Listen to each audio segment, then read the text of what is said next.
Last week, Dr Leah Torres, an obstetrician-gynecologist who provides abortions, made global headlines with a single tweet. Two websites that I have a lot of confidence in both reported that Dr Torres claimed to cut the vocal cords of the babies she was terminating to avoid hearing them scream. This is a sickening and depraved idea, even for abortion supporters, and even the heavily left-leaning Twitter drew a sharp breath in disbelief. Even if true, it was a sociopathic thing to say. The only problem is, she didn't say it, and it isn't true. How do I know? Because I met her, and I asked and she answered directly, and I completely believe her. When debating a woman's alleged right to abortion on Twitter, as she's famous for doing, even earning the prestigious blue verified Twitter tick of approval, which has less to do with Twitter's confidence that it's really you and more to do with their approval of your politics, Dr Leah Torres was asked if she could hear the baby's heartbeats and screams when she laid down at night. Dr Torres responded, "No, you know fetuses can't scream, right? I transect the cord first, so there's really no opportunity, if they're even far enough along to have a larynx." Twitter responded, as Twitter so often does, with unrestrained condemnation and reflexive outrage. "They can't scream because I cut their throats. Might need a little more workshopping. LOL, idiot. They can't scream if I slit their throats. Ted Bundy, Leah Torres, MD. There's a difference between being clinical and being a spiteful ghoul. Guess which side of that line you're standing on." And then I met Dr Leah Torres, just 3 days later. And I asked her if she would grant me, a pro-life conservative, a one-on-one interview.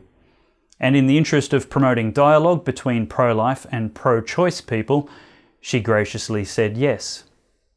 I admire the courage and trust it took, especially in the wake of her sudden and unwelcome global infamy, to grant an interview on camera with a pro-life conservative she'd never heard of. Warning, you are now entering a diversity zone where different opinions are tolerated. This is not a safe space. This is Pellowe Talk. I admit I was initially confronted by the fact that I was in the same room as an infamous abortionist, the only thing I knew about her from the reporting I'd read about her tweet. But at the same time, I was able to see her as Jesus sees her, created in the image of God, loved, forgiven, and invited into friendship with God, the peace that the angels over Bethlehem's fields heralded unconditionally for a world separated by sin. Dr Leah Torres is a human being, and like all of us, capable of being hurt as much as she is of hurting, and putting on a very brave professional face to continue work she sincerely believes is in her patients' best interests, abortion advocacy.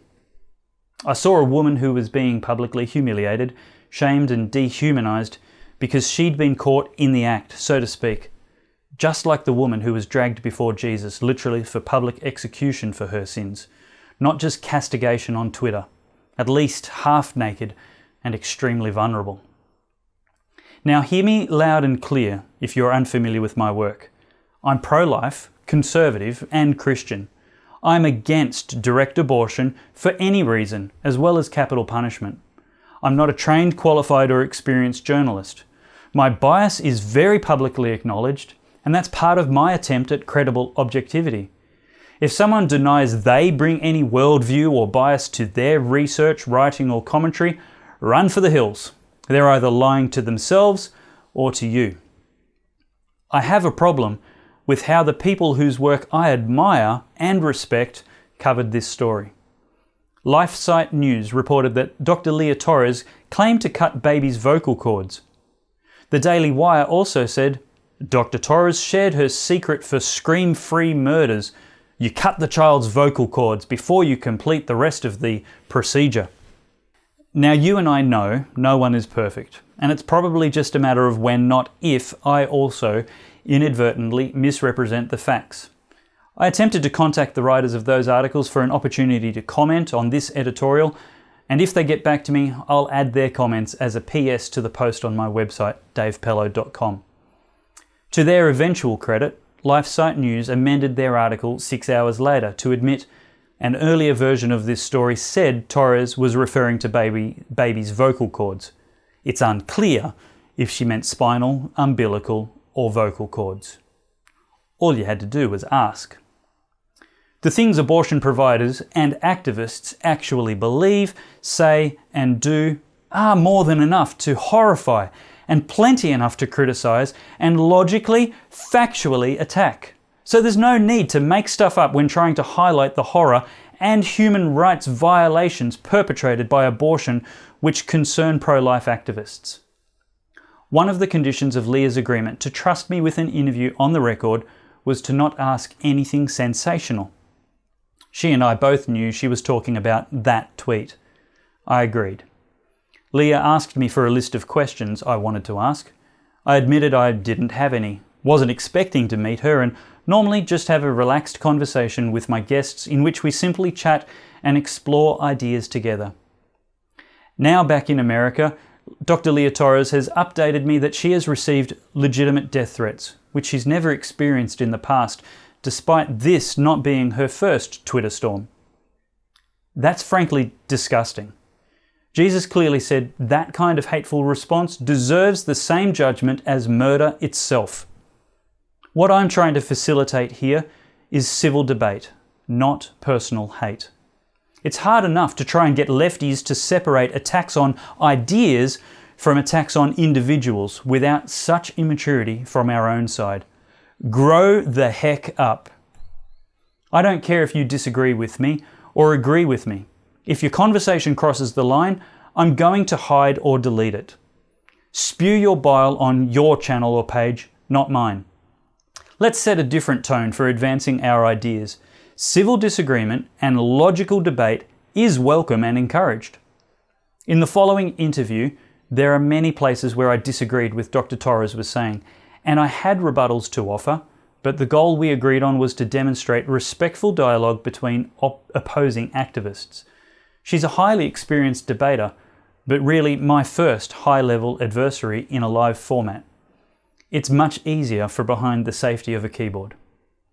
After an hour-long one-on-one interview together where that tweet wasn't mentioned, we both went to a cocktail party on the Brisbane River. It was much more relaxed, and I asked her about that tweet. She denied she had referred to vocal cords, instead meaning, but not explicitly saying, the umbilical cord. She showed me a screenshot of the long-deleted tweet, and I could see immediately that her version made much more sense than the patently absurd inference that abortionists would transect babies' vocal cords. Now, I understand that the undercover videos of abhorrent trade in dead baby parts and unconscionable statements by the abortion industry are increasingly commonplace. But imagining the reference was to vocal cords instead of the contextually more obvious umbilical cord really was nothing more than fake news. I truthfully told her I believed her version and was disappointed in my side's immature responses and would attempt to correct the record, which she obviously appreciated. Guys, we don't need to make stuff up. If we honestly believe we are on the side of objective truth, let's treat it with reverence and respect. And if we get it wrong while doing our best to get it right, let's apologize and correct the record. And above all, let's not forget that there is a human on the receiving end of our attacks. Abortionists are victims of abortion too.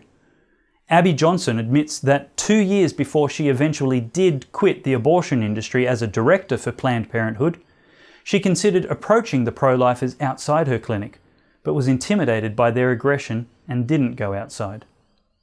And Dr. Anthony Levatino performed over 1,200 abortions before he softened to the humanity of the children he was killing.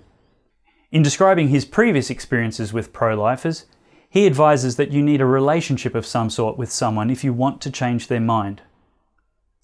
I wonder, after the barrage of shoot first, ask questions later assaults Dr. Leah Torres received last week, if she was persuaded at all of the immorality of abortion, or if she was more probably responding with a siege mentality. I know it was the latter.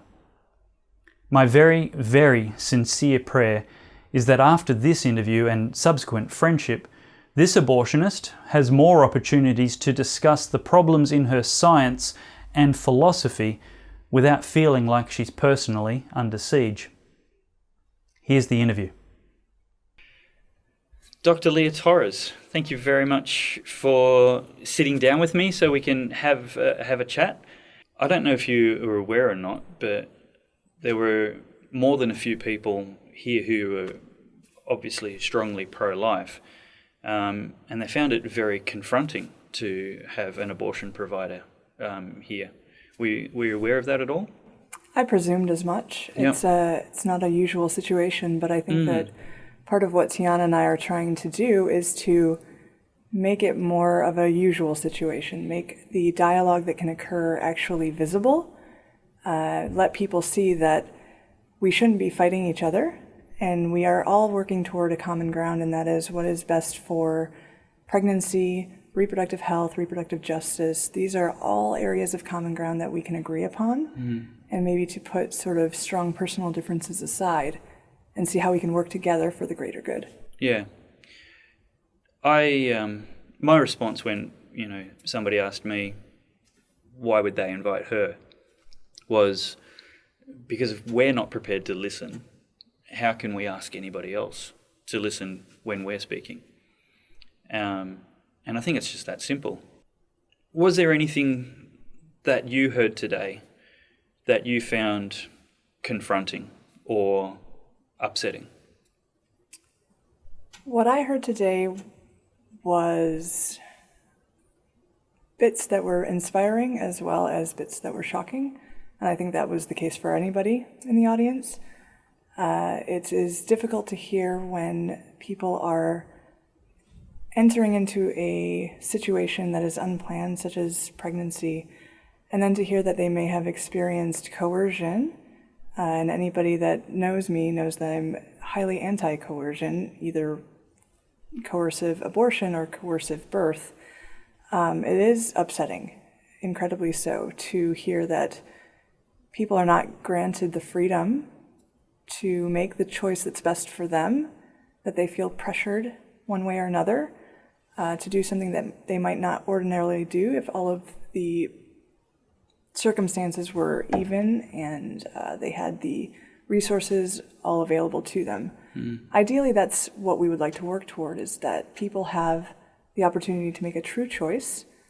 And the only way you can have a true choice is if you have all things being equal, what would you do in this situation? Well, if I didn't have to worry about finished school, or I didn't have to worry about financial things, and I didn't have to worry about intimate partner violence, this is what I would do.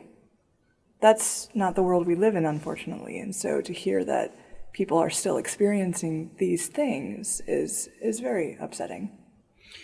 I have to assume it's not the first time you've heard that abortion can be used as a tool of domestic violence and coercion from intimate partners or extended family.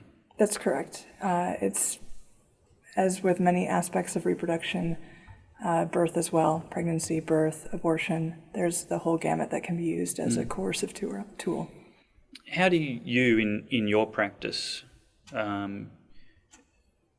ensure ensure there's not coercion happening? How are you proactive about that at all? Are there steps you've put in place to ensure the best care of the ladies who come into your practice, that you're not performing this as the sharp end of somebody else's tool of oppression, of coercion? I like to think that I am. What does that practically look like? Talking to the patients. I talk to them myself. I see where they're coming from. I see how their sort of decision-making tree went. I talk to them alone. I don't have partners or parents in the room at the time. I try to get a very good sense that they are certain of their decision. And if I feel that they're not, I ask. I certainly don't want to presume that someone isn't certain if they are, and I don't want to presume certainty if they're not. And so I allow for the reassurance that, if you have questions, if you need more time, we can definitely do that. This does not have to be done today. Take the time. Do you need any resources? Do you need any more information? What can I provide for you? That is something I pride myself in my practice about. How often do you get the sense or even the certainty that somebody is being coerced? So I'll ask a couple of questions in that one. How often do you get a sense that someone's being coerced? And how often does your investigation actually lead in somebody not, your consultation is probably the right word. How often does that result in somebody not following through with termination of their pregnancy? I couldn't give you a statistic. I couldn't tell you very often, not Ballpark? very often. I couldn't even begin to tell you. I see so many patients in so many different circumstances. I can tell you that I've had people not come back to their abortion appointment. So I would presume that they had a change of mind. Mm-hmm. I've had people who have said to me, I want an abortion, but I don't believe in it. Therefore, I'm going to have a baby. That could be a form of coercion. I'm not sure how that falls into things, but I want to remind folks that the opposite can happen too. Not only can coercion occur with abortion, but also with birth. And so we do want people to make their own informed decisions.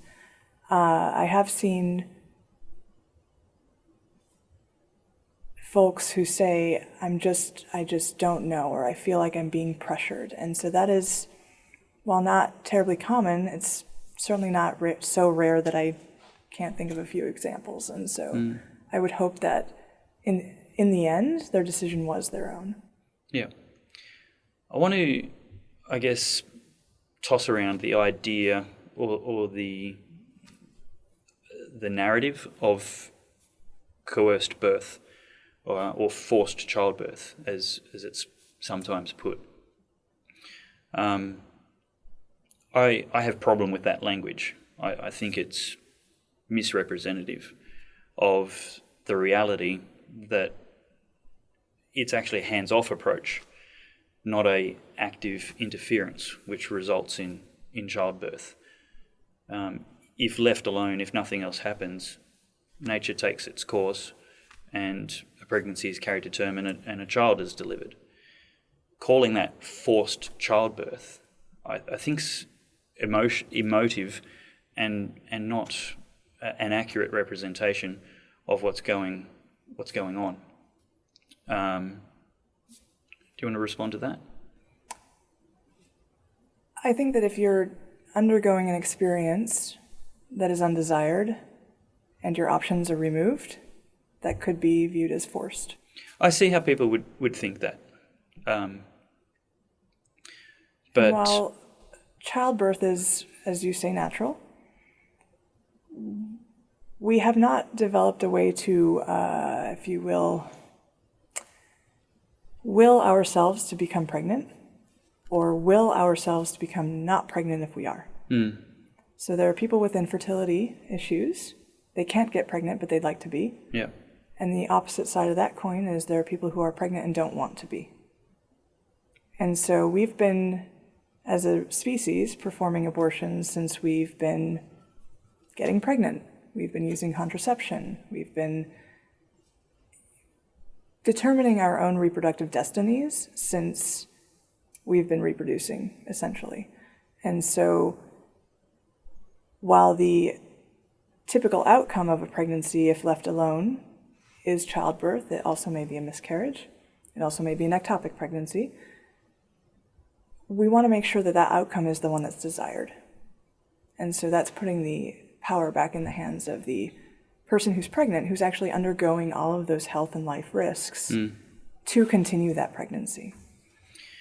Certainly, I think the crux of many, I guess, differences of perspective, for me, certainly boiled down to the parameters of, are we talking about one person or two? And if you think you're only talking about one person, I think you could be very cut and dry about it. And I'd have a lot more appreciation for the opposite sides of view. But I can't I can't let go of the fact that there's a second living human being in the equation. I care for the woman. I care for the woman's rights and her choices and her autonomy. And I really value the libertarian argument of nobody should be telling her what to do with her body. But I can't get past the fact, morally, that there's a second person with a second body with completely unique DNA, an entirely individual entity that's also at risk. And that's the body that's actually destroyed and discarded at the end of the choice. For me, that's a huge obstacle. I want to know how you do get past that. How do you? I mean, you're a scientist. You're trained to think objectively and rationally and detach emotion from data. Obviously, the species is human. Biologically, life starts at conception. What devalues that person's fundamental human rights to the point that they're disposable? I would ask the same of the pregnant person. So they have a right to life as well. Pregnancy naturally incurs risks to that life. The other human, the fetus, right, is separate, but it's not equal. It is separate and it is dependent on the one who's pregnant. And so that's where you get into the science aspect, which is pregnancy incurs risks to health and life. But to say life begins at conception is a philosophical argument. And I would counter that with... Why is it philosophical? Isn't that purely biological? Because life is a philosophical idea. Let's not get into philosophy. Neither of us are philosophers. No, I agree that we shouldn't get into, perhaps yet anyway, because I'm very happy to stay with the science. I mean, life is a scientific measure.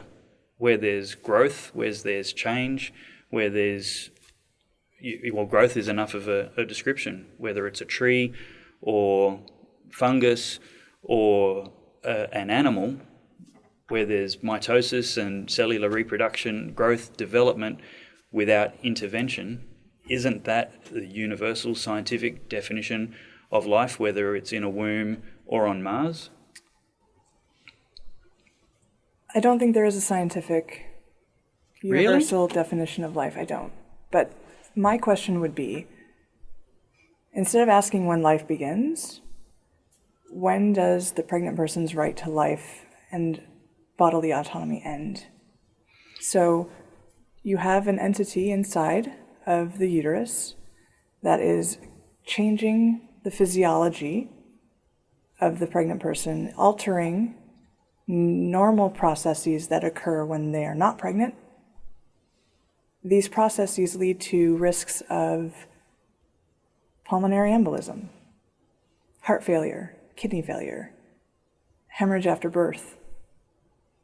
All of these things are not risks when you are not pregnant, necessarily, right? So you have a condition, be it natural or whatever you want to call it, but it does alter one's health status. Have you heard of the Dublin Declaration? Are you familiar with that? If you define it, I wasn't quite finished with my... I'm sorry. It's okay. I'm an impatient kind of person. It's okay. So when you have these alterations in health, the person who's undergoing those alterations from whatever cause is going to determine if they want to undergo those alterations or not. And there is an embryo, zygote, fetus, baby, whatever name you want to put there, is still dependent physically, physiologically, anatomically on the person that we're actually talking about, which is the pregnant person. I've got a couple of, responses to that, but I guess the one I want to highlight first with my reference to the Dublin Declaration is a declaration signed by over 1,000 OBGYNs, midwives, neonatologists and other people in that field, who have affirmed that direct abortion is never medically necessary to save the life of a mother. These aren't philosophical arguments. These are medical practitioners who are arguably as invested as you are in best care. But what I want to, I guess, challenge you on is the thought that pregnancy is a even moderate risk of death, especially in the Western world, which is where most of the abortions happen.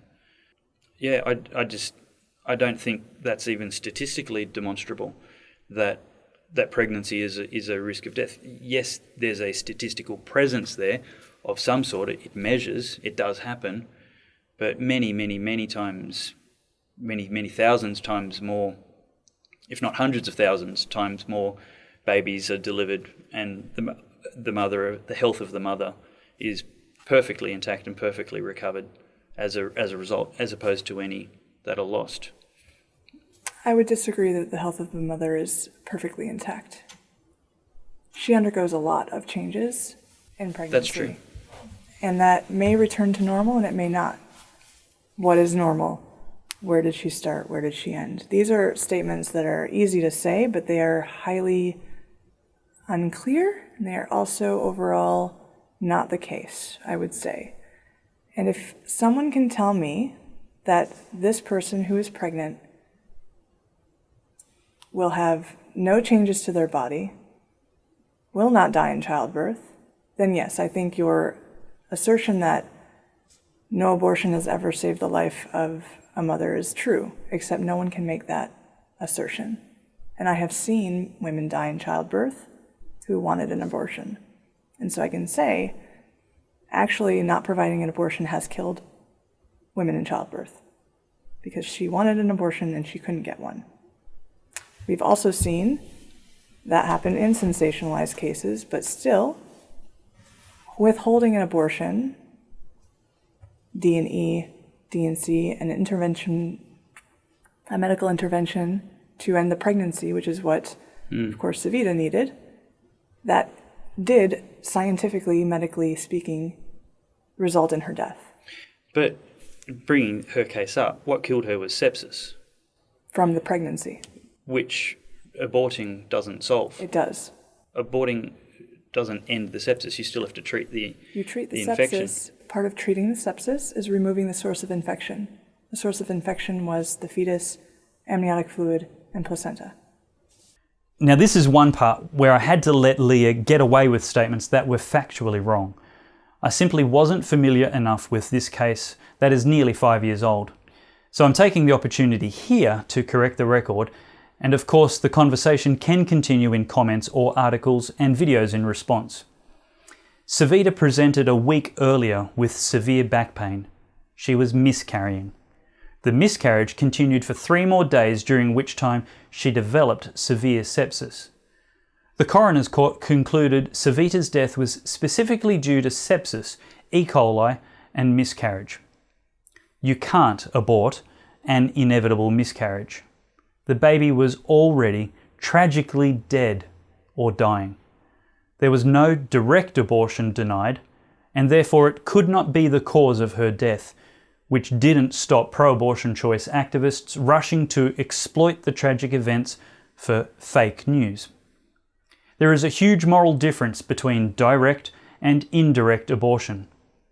Direct abortion is where the primary intention is to terminate the life of the child. Indirect abortion is where, after every effort is made to find solutions and interventions that preserve the lives of both the mother and the child, the life of the child is unable to be saved whilst saving the mother. 3 separate inquiries into her death found that Savita died of sepsis, an infection of the blood caused not by the pregnancy, but by an extremely virulent bacteria, E. coli ESBL. The Health Service Executive Inquiry also found that the bacteria was also the most likely cause of Savita's miscarriage.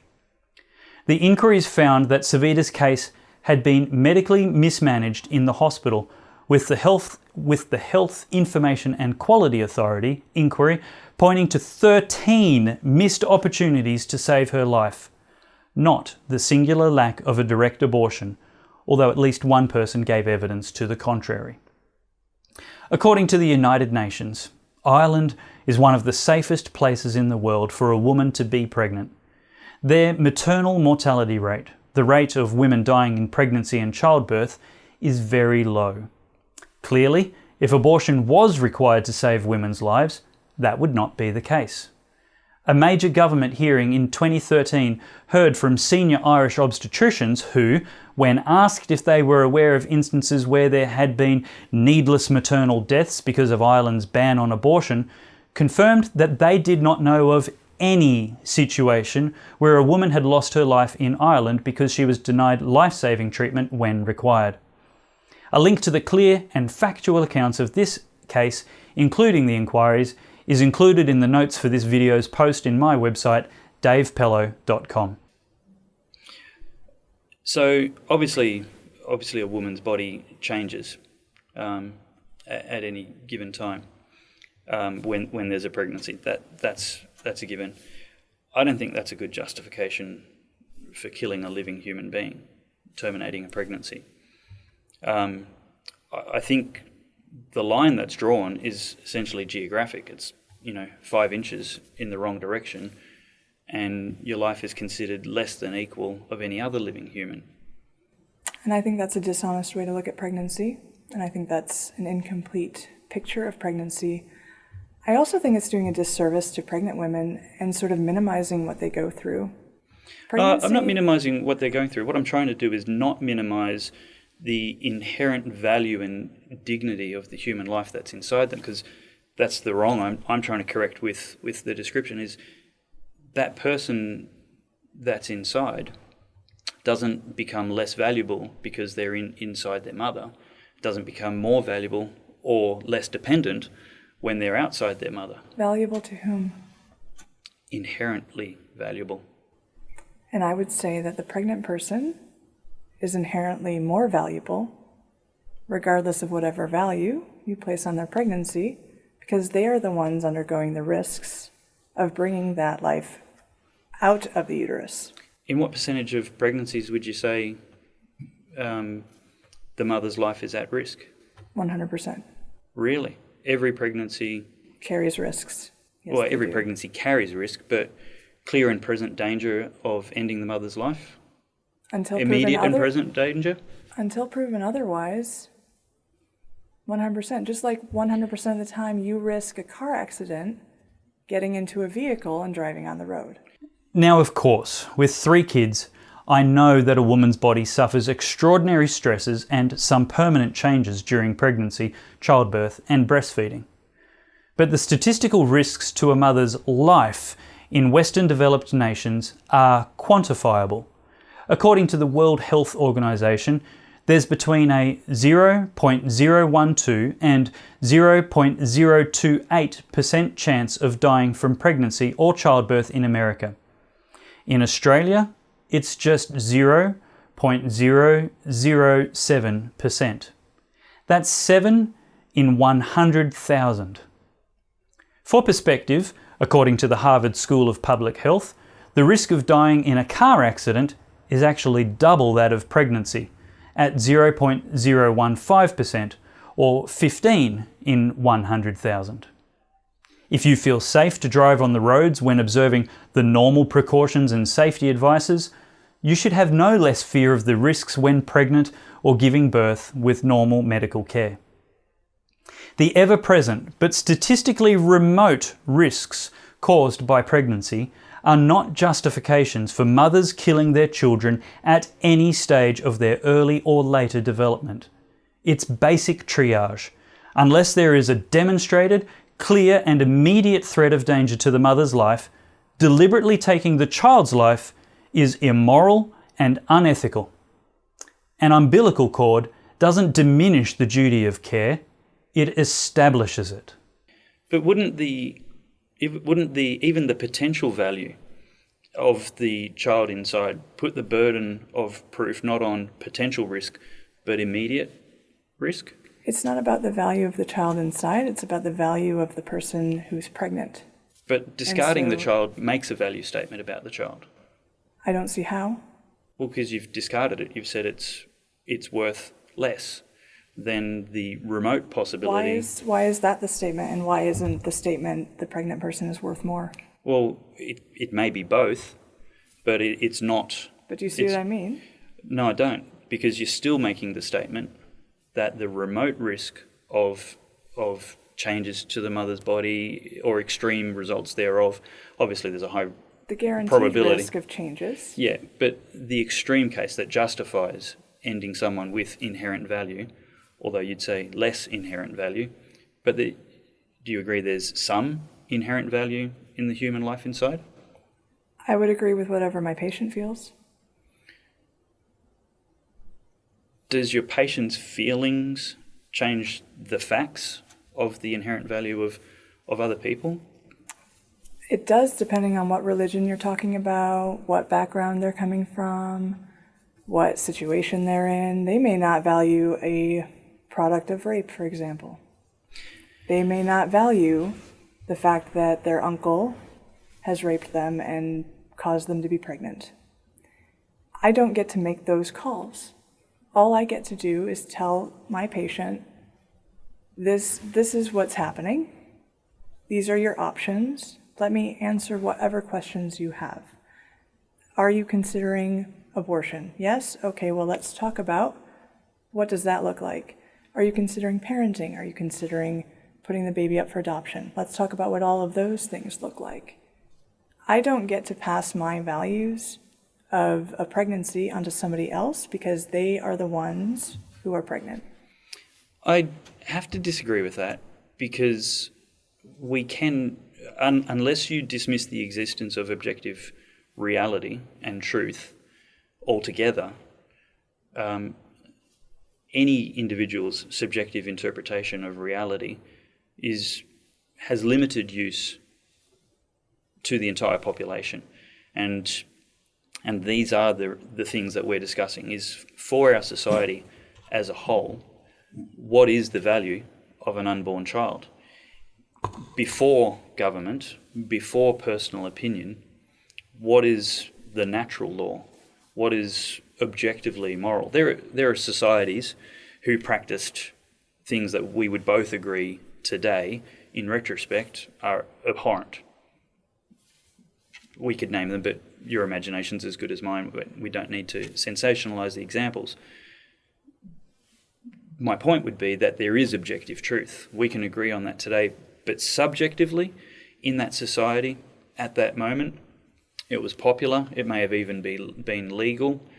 And those two things seem to be, I guess, the authority that a lot of people appeal to. And I don't feel like it's my opinion, but rather that the inherent value in every living human, the equally inherent value in every living human, is a natural truth, a natural law, objective reality.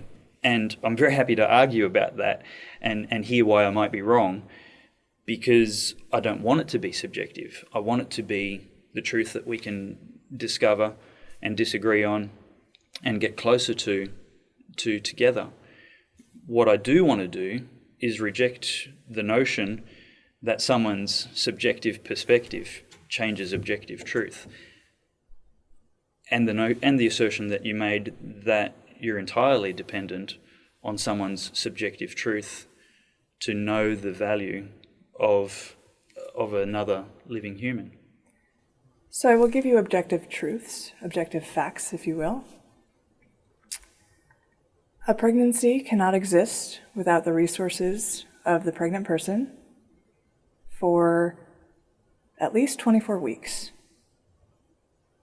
So that means that existence of a pregnancy is fully and physiologically dependent upon the one who's pregnant. Another objective fact, pregnancy causes changes in health which can lead to increased risks in endangerment to life. Not always does it occur, but it can, and every pregnancy does, impose those risks. Pregnancy is risky. Fetuses are dependent. The pregnant person is the one with the autonomy. And philosophy is different from person to person. So the natural law that you are speaking to, I would argue, involves self-determination of reproduction. Natural law is, I know how to become not pregnant because I drink this herb and I have an abortion. That can also be natural law. And so I think in terms of what is it that the person who's pregnant needs or wants, and how can I best keep her healthy and safe for what her reproductive desires are. I would pose an example that is not so black and white. I had a patient who was in labor, full term. Of course, she's full term, and so you would presume desired pregnancy. Very much so, she had other children. She was undergoing some difficulties in labor. Her baby was under distress. We counseled her that she should have a cesarean section, and she refused. We counseled her ad nauseum. She needs a cesarean section, or her baby will certainly die. I'm watching the heartbeat go down. We need to run to the OR in order to save this baby. She refuses. And she says to us, if the baby's going to die, that's God's will, or whatever God it happened to have been, or whatever her reasoning, I think it was religious. That is just what is supposed to happen, essentially, was the point. If the baby's going to die, that's what's supposed to happen. We had to watch the baby die. That was a baby we could have saved, and a mother that we could have saved. She lived, the baby died. What I'm hearing is that I should have taken her for a cesarean section because all life is precious, all life is valuable. But if I were to do that, I violate her rights to bodily autonomy, and I also put her at risk during a surgery that she has not consented to that could result in her death. So at the end of the day, the one who's undergoing the risks of pregnancy has to be the one to make the decisions surrounding that pregnancy. That certainly isn't black and white. At least I'd need longer time to think through it. It's not, however, direct abortion. And I'm even thinking, maybe I'm going to say something stupid because I'm just thinking through this out loud now. Wouldn't be the first time. Reserve the right to change my mind. Forced cesarean section, I'd have to think about it a fair bit longer. It's not equivalent to, I guess, the bulk of what we're talking about. It certainly is an interesting ethical dilemma. It's on the spectrum of reproductive health care. It's on the spectrum of bodily autonomy and valuing where your values are put. If it's a spectrum, then yes, I agree, that would certainly be on the spectrum of bodily autonomy. And I think the fact that there was no interference in the natural process would actually incline me to agreeing with you. I don't know if that shocks you. It might do. I hope it does. I like to surprise. My wife says I'm entirely predictable, so whenever I get a chance to shock somebody, it's appreciated. But yeah, at this stage, I'm inclining to thinking that was an autonomous right. There was a natural death of the child. And I bet it grieved everybody in the room to see that child die, to know you could have intervened to save both the mother and the baby with a perfectly acceptable and highly recoverable, highly routine medical procedure. Obviously, every medical procedure has risks, yes, including natural childbirth. I guess another point of contention I have, which you've referred to several times, and trying to stay focused I haven't picked up on, but a point of contention would be the notion that reproduction hasn't already happened and is done deal at conception. People talk about reproductive rights as if there isn't already a living human person who has been reproduced in the genetic image of their parents. To me, the question of to abort or not to abort is not reproductive, but destructive.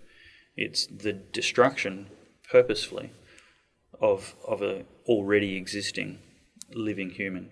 And we've talked about the different aspects around that, but I actually resent the language that abortion is a reproductive right, because the reproductive right in, let's say, 98% of the cases is whether or not to have sex, whether or not to use contraception. And that's when you exercise your reproductive rights. And again, I know there are rape exceptions, which I don't make exceptions for, but that's a different conversation. That's a good one. But so let's talk about that, because yeah. We are human beings and our species has sex, not for procreation. That is a scientific fact. We have sex for pleasure. As well as procreation. Incidentally, sometimes we procreate.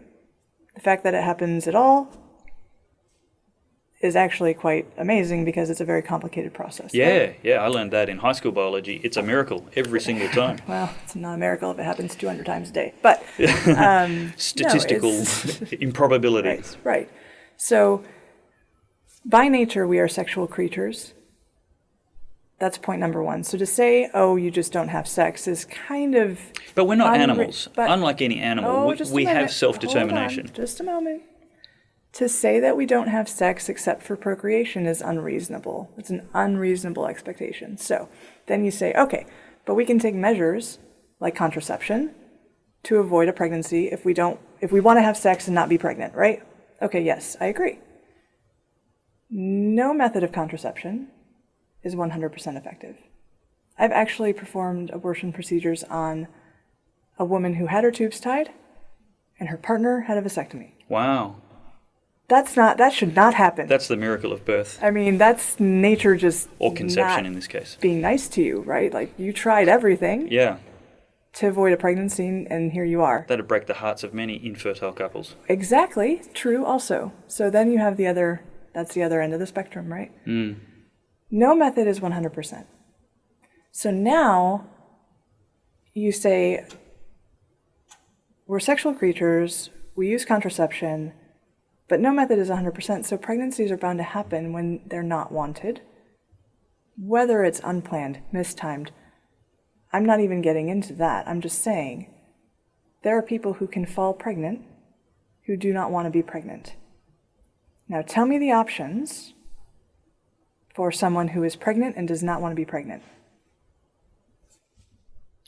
The options for someone who is pregnant and does not want to be pregnant? Well, I think you have to have your baby. That's being pregnant.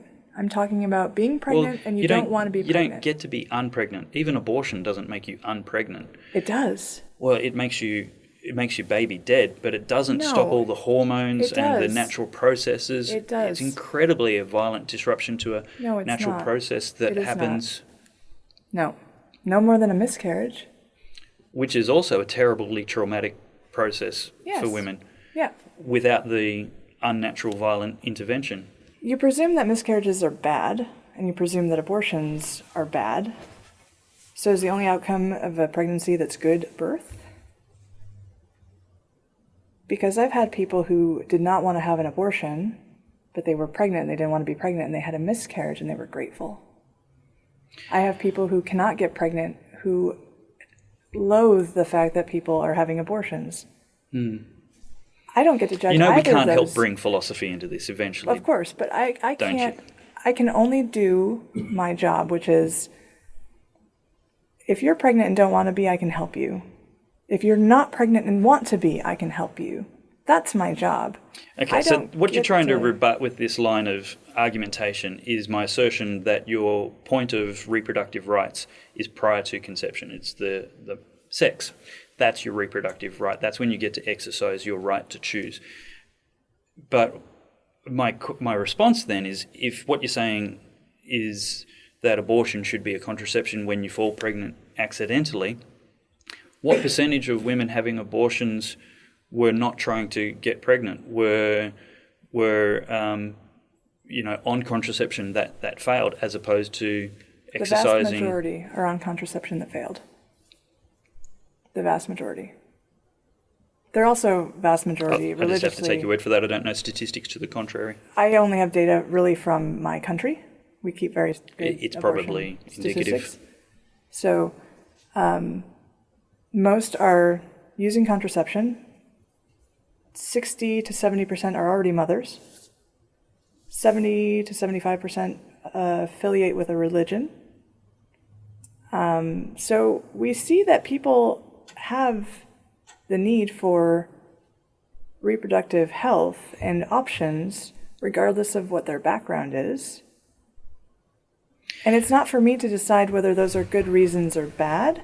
It's my job to say, you want to be pregnant?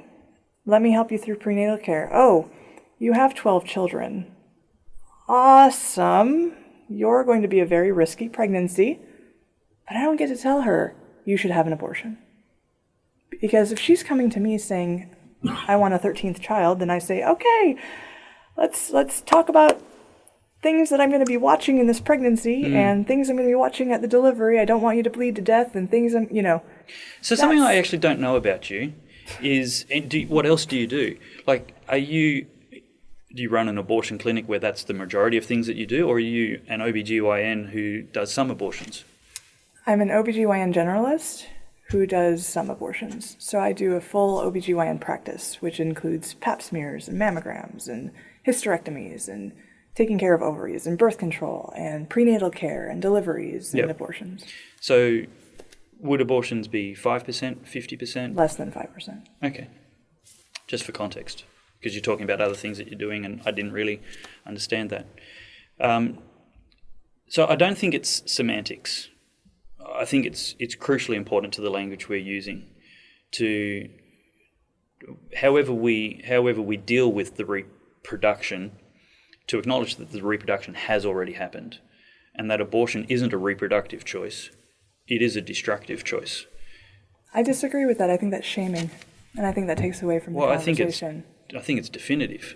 No, I think it's shaming and judging, and I think it takes away from what we all want, which is someone to feel empowered to make the choice that's best for them, whether it's abortion I think or understanding whether it's the proper childbirth. definition of words empowers people. It's not intended to shame people. It may not I would be agree, intended, but it is. I would agree. Sorry, you go. I just working here in this field, I have to be very careful of the words I use. The words I use may be factual, but if I say to somebody, you just lost your baby, I'm so sorry, I'm not talking about their 3-year-old that got lost in a shopping mall. What I'm probably saying is you had a miscarriage, but I can be delicate in that language. I don't want to be indelicate. I guess I'm perhaps being reactionary to what I think is misleading language. If would rather I wasn't, what did you say, shameful? Judging. With that word. I think it's okay for us to judge between right and wrong. That's totally different from condemning somebody to hell. So I'm okay with judging abortion as wrong, but I don't want to be misunderstood as shaming women or even abortion providers. Because that language does, though. Well, that's regretful. I would like you to know that when you say things that it's destructive, that is shaming. And so I'm trying to provide you with a perspective of how you can do your part to further the conversation and further the dialogue. I perhaps would use selective language depending on who the audience was. If it was a broad political conversation, I might be less reserved. But certainly if I was talking with a woman who'd been through that, or was even considering that, I'd be a lot more careful.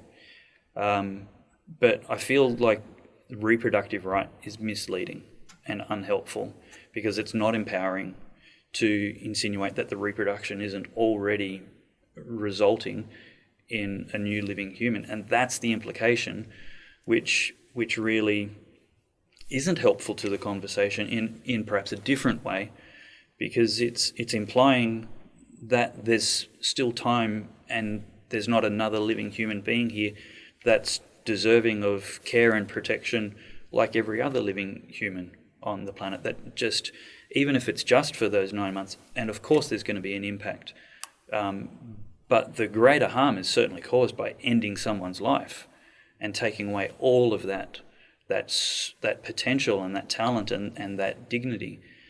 And that doesn't diminish the care and regard I have for the inconvenience and the changes to the body and the risks that may be faced by any given woman. But I get that that's a level of compassion that you're coming from, but I think we need to have compassion for both of the people there, and to figure out how we can help both of them as much as possible, without saying any inconvenience is a total justification for any imposition on the second person. I'm going to have to ask you to not use pregnancy as an inconvenience. Well, I agree. Totally agree. Pregnancy is not inconvenient. Pregnancy is much more profound than that. And again, doing a disservice to women who experience pregnancy and what they go through in order to bring human life into the world. To call it an inconvenience is diminishing, and I think a bit insulting, and I would encourage you to not do that. I would also encourage you to think about, well, I guess I would ask you... How should I phrase it instead?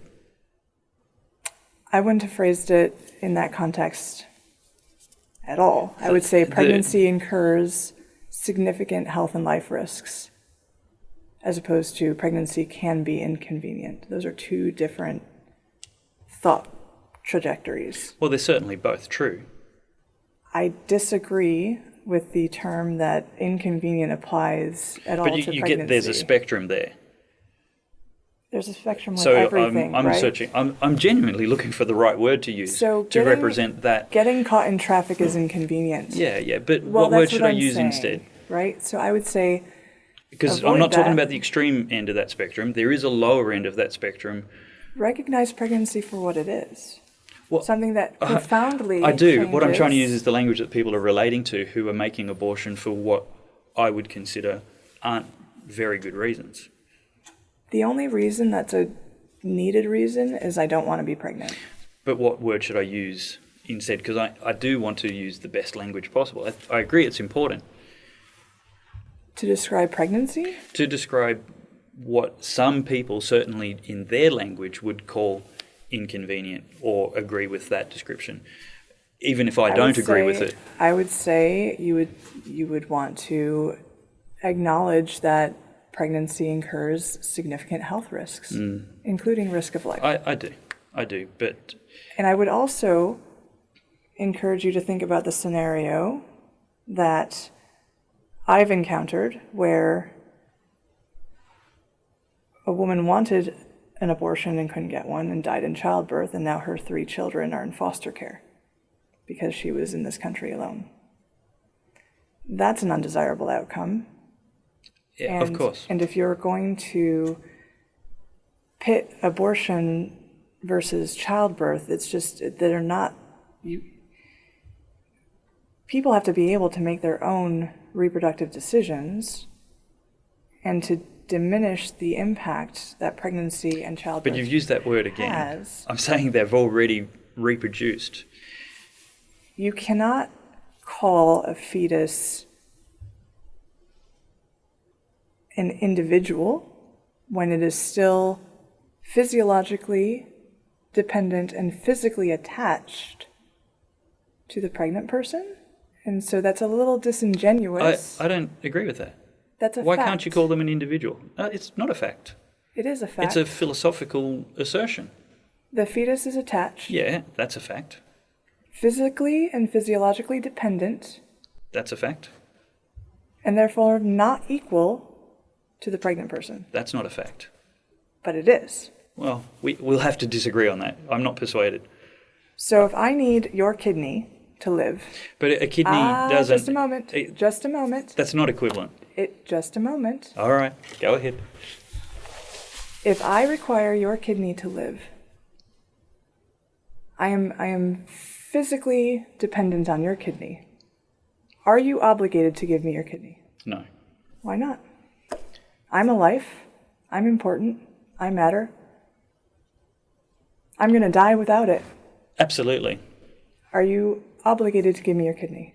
What you're proposing is an unnatural intervention in the biological processes of my body. It's natural now. We do transplants all the time. That's not natural. It is. That's not natural. That's human interference.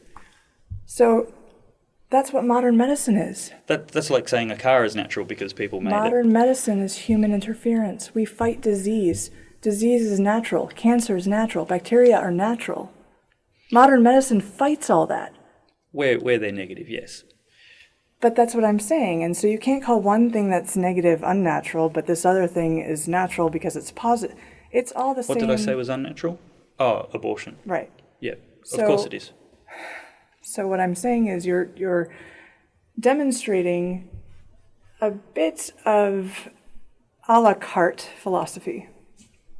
No, I disagree. What the rebuttal is, you've got a logical equivalence fallacy in comparing a kidney transplant to a pregnancy, because I have absolutely no personal responsibility to you whatsoever, or any random person. Why does a pregnant person have? Why does a mother have a personal responsibility to her child? Does she see herself as a mother? Well, that's a philosophical term. So why does a pregnant person... Of course she is. She's reproduced a child. No, she hasn't. She's become pregnant. And so this is where you and I are going to differ, obviously, because in order for me to fulfill my role in respecting autonomy, justice, non-maleficence, and beneficence, I'm not going to use those terms. I'm going to use terms that meet the needs of my patient. And I'm not going to be able to intervene my philosophies onto my patient. I'm going to guide my patient with my medical expertise because I went to a lot of training to do that. But if she doesn't see herself as a mother, I'm not going to call her a mother. If she doesn't see her embryo as a child, I'm not going to refer to it as a child. That's just respect. And so until we can understand where women who are pregnant are coming from,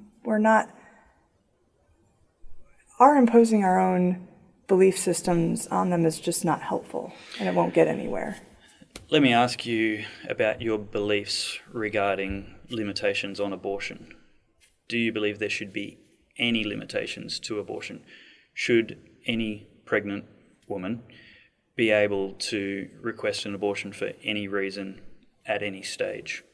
If not, what limitations would you suggest are useful for a society to implement? It's a very difficult question to answer, but let me answer it. But let me also preface that ideally we would have every pregnancy as planned. Those are the healthiest pregnancies, the ones that are planned. And so when we have planned pregnancies, we reduce the rate of abortion, right? Statistically speaking. Sure. Okay. The only reason that I require for someone who wants an abortion, for it to be a valid reason, is that they don't want to be pregnant. They are pregnant and they do not want to be. There's no other option to not be pregnant if you are, other than abortion. You can talk about continuing the pregnancy and maybe parenting, or continuing the pregnancy and putting the child for adoption. That's a different avenue. But the only way to become not pregnant if you are, and you don't want to be pregnant, is abortion, right? That is the only reason I would say. And that also excludes coercion, because again, putting the onus on my patient to say, this is what I want. I want to not be pregnant. That's naturally, if I can use your word a minute, going to occur most likely very early in the pregnancy, as soon as she knows, generally. My experience has been, even before people know they're pregnant, they may, if they want an abortion, they generally know that's what they want to do. So they confirm they're pregnant, they want an abortion, and they go have an abortion. I don't feel that limitations are helpful, because I think that that constrains the decision-making process. So if I were to say, maybe we should say no more than 20 weeks, well, now I've put constraints and I've put a ticking clock that is anxiety-inducing and could affect decision-making, and I don't want to do that. Especially since at 20 weeks we do ultrasounds that could find lethal anomalies, and they may want to terminate instead of having a baby born to suffer. But I don't want them to make that decision under duress. And so part of the decision-making process in abortion, and I think parenting, should be decision-making that is not under duress. And so if we can create environments that reduce the duress felt, then I think we're benefiting that decision-making process, and people are doing what it is that they want to do, and they have more, I would hope, self-confidence in their decision and more self-worth and empowerment. So, right up to full term?